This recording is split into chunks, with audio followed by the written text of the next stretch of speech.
227 के चुनाव का बिगुल बजने में बहुत कम ही समय है, लेकिन समाजवादी पार्टी पर जितने आरोप भारतीय जनता पार्टी के लोग लगा रहे हैं, कितना सही है और कितना गलत, तरफगंज में कितना विकास हुआ है, भाजपा 2027 में क्या कुछ करने वाली है और इसके मुकाबले सपा 2027 में किस विजन पर चुनाव लड़ने वाली है। क्योंकि एक तरफ मेन स्ट्रीम मीडिया जो दिखा रही है वो कह रही है कि बुलडोजर और साइकिल की लड़ाई है, तो क्या वाकई में उत्तर प्रदेश की जनता जो है वो बुलडोजर पे बैठेगी या साइकिल पर? भविष्य सिर्फ एक उंगली तय करेगी, 27 का चुनाव तय करेगा। हमारे साथ इस खास मसले पर बातचीत करने के लिए विवेक सिंह बाबा हैं, जो संभावित प्रत्याशी हैं तरफगंज से। तरफगंज में इस समय भारतीय जनता पार्टी से विधायक प्रेम नारायण पांडे जी हैं। तो पांडे जी ने यहाँ पे क्या विकास किया है और अगर चुनकर विवेक सिंह बाबा आते हैं तो क्या कुछ विकास करेंगे? भैया पहले तो आपका बहुत बहुत स्वागत। बहुत बहुत धन्यवाद अनुराग जी, आपने अपना समय निकाल के हमारे साक्षात्कार के लिए आए हैं, इसके लिए आपको धन्यवाद। 27 का चुनाव बहुत ही करीब है और आरोप एक लगता है कि राम विरोधी पार्टी के साथ ब्राह्मण और हिंदू क्यों जाए। ये एक जो मीडिया के द्वारा चलाया जा रहा या बीजेपी के द्वारा चलाया जा रहा प्रोपेगेंडा कि हम समाजवादी पार्टी राम विरोधी है, तो मैं उन सभी लोगों से कहना चाहता हूं, अगर हम सनातन विरोधी होते तो अयोध्या में जो हमने हमारे राष्ट्रीय अध्यक्ष आदरणीय अखिलेश यादव जी थे, जो उन्होंने इतना विकास किया, चाहे वो 84 कोसी परिक्रमा मार्ग था उसका नवीनीकरण कराया हो, या अयोध्या में भजन जो स्थल बना है उसका फिर से इन्होंने पुनः पीटा काटा उसका निर्माण कराया हो, या खुद राष्ट्रीय अध्यक्ष श्री अखिलेश यादव जी ने इटावा में जो इस समय बन रहा है केदारेश्वर मंदिर महादेव का जो भव्य निर्माण हो रहा है उसको भी कराने का काम किया है। तो हम लोग कहीं से भी किसी सनातन धर्म के विरोधी नहीं है और हम लोग एक सनातनी हिंदू हैं। हम लोग दिखावा नहीं करते हैं, बस हम लोग ईश्वर को अपनी आत्मसात करते हैं। भगवान राम के दिखाए हुए जो मार्ग है जो उस पर चलते हैं और कार सेवकों पर गोली चलवा नहीं, कार सेवकों पे गोली चलाने का सवाल जो है वो दूसरी तरह लहजे का है। कार सेवकों पे गोली किन परिस्थितियों में चली उसको भी आपको समझना होगा। जब कोई व्यक्ति किसी प्रशासनिक पद या किसी जिम्मेदार पद पे बैठा होता है तो वो उसके पास एक संविधान की शपथ होती है कि उस देश में या प्रदेश में संविधान ने जो उसको व्यवस्था दी है उसको लागू करना है, उसको न्याय व्यवस्था कानून व्यवस्था कैसे सुचारू रूप से बनी रहे इसकी जिम्मेदारी सबसे बड़ी होती है उसकी। इस नाते उस समय जो परिस्थितियां बनी तो इस तरह की कार्रवाई हुई। लेकिन ये कहाँ तक जायज था? हिंदू बनाम मुसलमान की राजनीति आप लोग करते हैं और यहाँ तक अखिलेश यादव जी पर आरोप लगता है कि वो मुसलमानों के ही नेता हैं। ब्राह्मण की और क्षत्रिय की क्या भूमिका समाजवादी पार्टी में कितनी है? अब अनुराग जी ये बताइए, आरोप तो कोई कुछ भी लगा सकता है। समाजवादी पार्टी सब समाज की राजनीति करती है।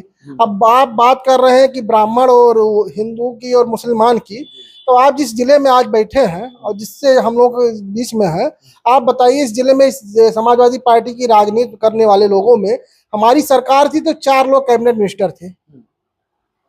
वो किस समाज थे? क्षत्रिय समाज थे। कुंवर आनंद सिंह, जो स्वर्गीय कुंवर आनंद सिंह, कैबिनेट मिनिस्टर स्वर्गीय पंडित सिंह, योगेश प्रताप सिंह, राजा चतुर्वेदी जो दर्जा प्राप्त मंत्री थे। उसके बाद नंदलाल शुक्ला जी ब्राह्मण समाज से, बैजनाथ दुबे जी ब्राह्मण समाज से। तो कहाँ पे कैसा है, कहाँ पे हमने पक्षपात किया? हम तो सब समाज को लेके चलने वाले लोग हैं। नेताजी आप अखिलेश जी के बहुत करीबी हैं, समर्थकों का मानना है, लेकिन 17 देख लिया, 22 देख लिया, अखिलेश जी आपको करीब क्यों नहीं गए हैं? राष्ट्रीय अध्यक्ष से हर आदमी जुड़ा हुआ है। हमारे यहाँ इस देश में समाजवादी पार्टी में आदरणीय अखिलेश जी या चाहे नेताजी रहे हों, जितना वो अपने लोगों से अपने कार्यकर्ताओं से कनेक्ट रहते हैं और जितना वो लोगों से मिलते हैं, देश में शायद कोई नेता न कभी अपने कार्यकर्ताओं से लगाव करता है, न मिलता है, न उनके सुख दुख में या खड़ा रहता है। हमारे राष्ट्रीय अध्यक्ष हमेशा चाहे वो जो भी कार्यकर्ता हो, किसी पद पर हो या ना हो, सबको एक तरीके से सम्मान देते हैं। सबका समय समय हर उसके सुख में भी भले न खड़े हों, लेकिन अगर आपके ऊपर कभी भी मुसीबत आई तो हमारे राष्ट्रीय नेतृत्व, हमारे राष्ट्रीय अध्यक्ष हमेशा आपकी मदद के लिए खड़े रहेंगे। विश्वास क्यों नहीं जीत पा रहे हैं अखिलेश जी लोगों का और आप लोग? नहीं, विश्वास तो क्यों नहीं जीता? अभी 2024 17 में नहीं जीत पाए, 22 में नहीं जीत पाए, 27 में क्या लगता है विश्वास जीत लेंगे? 27 में लगा हम लोग की 100% पूर्ण बहुमत की सरकार आदरणीय अखिलेश यादव जी के नेतृत्व में बनेगी। और तो राम मंदिर भी बन गया। नहीं, राम मंदिर तो 24 से पहले भी बन गया था, लेकिन 24 में हमने बदल दिया ना। उस अयोध्या में हार गई बीजेपी, अयोध्या में बीजेपी हार गई। नहीं, वहां का लल्लू पाठक, लल्लू सिंह का जो था कि उनका बयान संविधान, आप लोग संविधान और पीडीए की राजनीति करते हैं, ये वोट बैंक की राजनीति है? वाकई में आप संविधान और पीडीए की बात करते नहीं, हम हमेशा सामाजिक न्याय की बात करते आ रहे हैं, आज से नहीं। जब से हम डॉक्टर लोहिया के विचारों को मानते हैं, हमारी पार्टी उन्हीं के आदर्शों पर डॉक्टर लोहिया, अंबेडकर और श्रद्धेय नेताजी के विचारों पर चलती है। हम सामाजिक न्याय की बात करते हैं। हम सर्व समाज को लेकर, जो समाज में पीड़ित, वंचित, किसान, कमजोर वर्ग के लोग हैं, उनके चाहे वो किसी भी जात धर्म के हों, हमेशा हम उनके न्याय के हक की लड़ाई के लिए लड़ने का काम करते हैं। समाजवादी पार्टी उसी रास्ते पर चलती है। नेताजी, विजन क्या है 27 का? समाजवादी पार्टी का विजन हमेशा से विकासोन्मुखी रहा है। समाजवादी पार्टी हमेशा विकास की राजनीति करती है।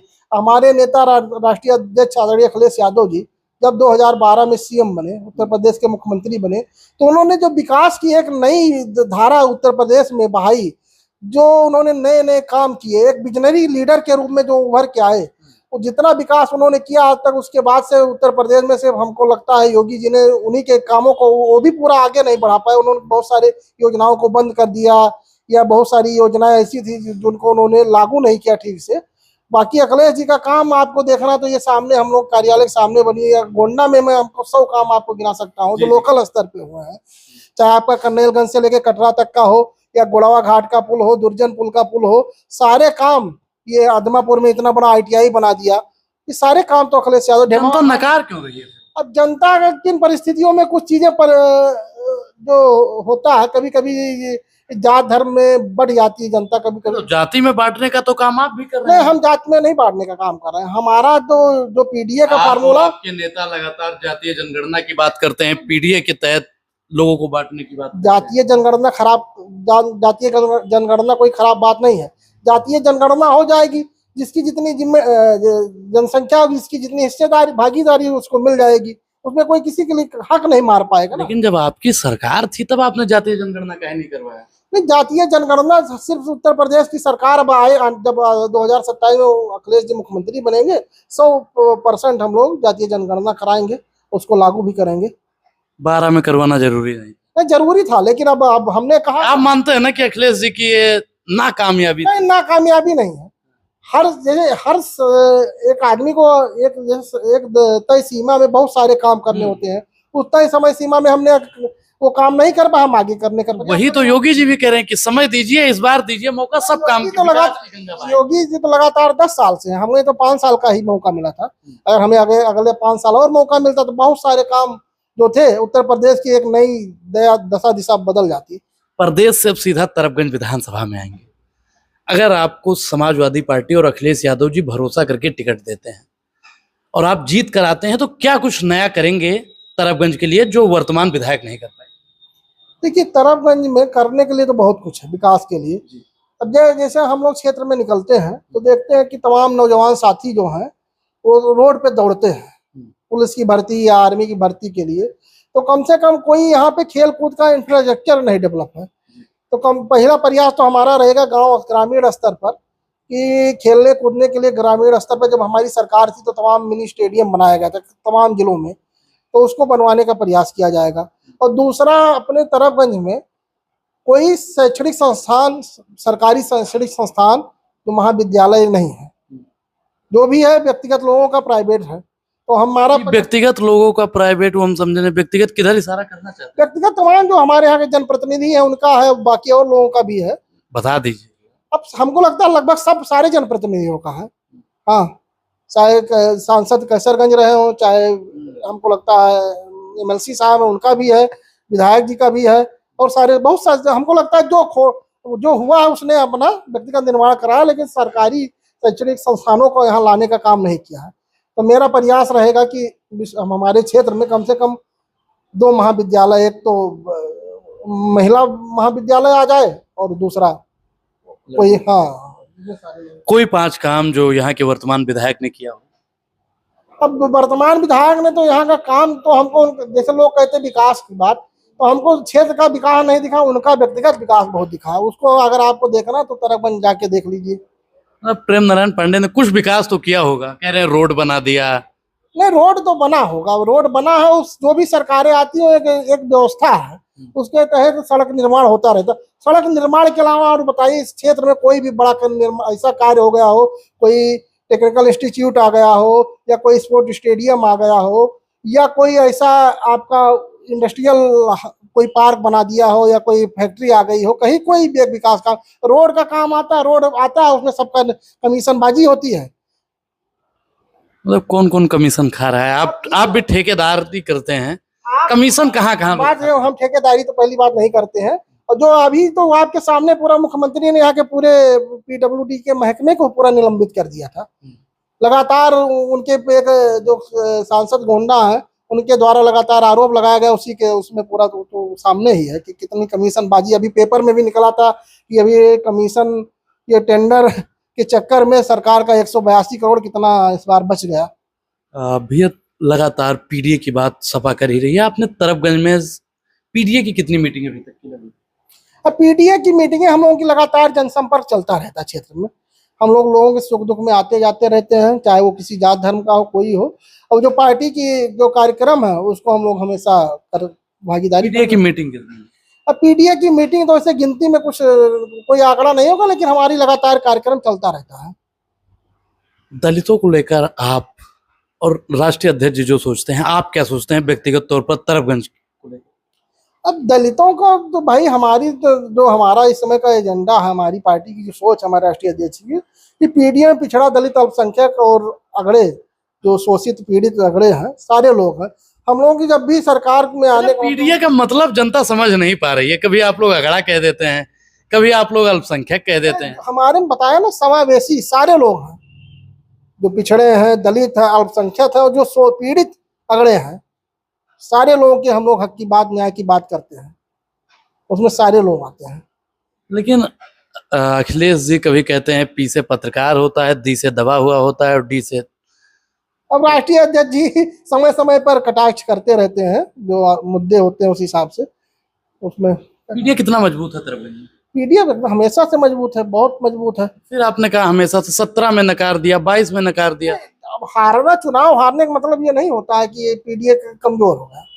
अब कुछ समय की राजनीतिक परिस्थितियां कुछ नहीं बदली। लोग, क्या लगता है कि रामवादी विचारधारा उधर है, आपके पास क्या है? अब राम से बड़ा समाजवादी कोई नहीं है। आप अगर मानते हैं, राम को समझते हैं या जानते हैं जो लोग, तो राम से बड़ा समाजवादी व्यक्ति कोई नहीं है। कैसे?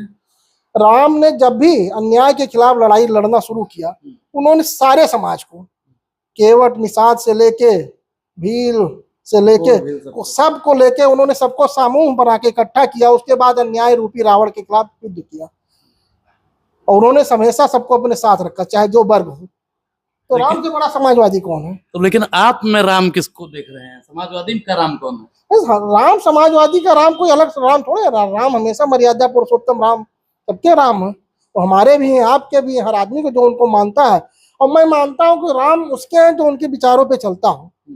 लेकिन योगी जी देखा होगा, अभी दीप उत्सव था, वहां पे गए, राम जी की पूजा की, दर्शन की, भाषण दिए। तो सारे लोग, बस क्या आपने कहा, दर्शन किया, पूजा किया, भाषण दिया।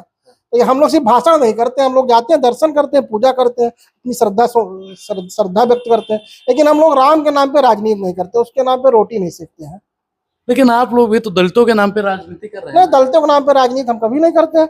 हम लोग दलितों के उत्थान के लिए हमेशा, जहाँ अखिलेश जी 100 शब्द बोलते हैं, जिसमें से 90 शब्द दलितों के लिए। तो आज के समय में दलित जो पीड़ित है उसके खिलाफ, उसके लिए ब्राह्मण पीड़ित नहीं है? तो ब्राह्मणों के लिए हमने हमेशा आवाज उठाई है। लेकिन ब्राह्मण लोग तो कहते हैं अखिलेश जी ब्राह्मण विरोधी हैं। नहीं, अखिलेश जी को ब्राह्मण नहीं कहता है। जो कुछ हर जैसे जात में कुछ लोग अलग मानसिकता के होते हैं, तो वो उनका आरोप है। हमेशा हमारे पार्टी में, अभी आप देखते रहिए, लगातार अखिलेश जी हर वर्ग का, चाहे वो ब्राह्मण हो, दलित हो, कोई भी आता है, वो व्यक्तिगत लाखों रुपए अपने तरफ से बांटते हैं, सहयोग करते हैं, मदद करते हैं लोगों की। लेकिन आपका समाज अगर लोकल स्तर पर देखा जाए, गोंडा जिला स्तर पर, तो जितना आपका समाज है सब भाजपा के साथ है, आप सपा के साथ हैं।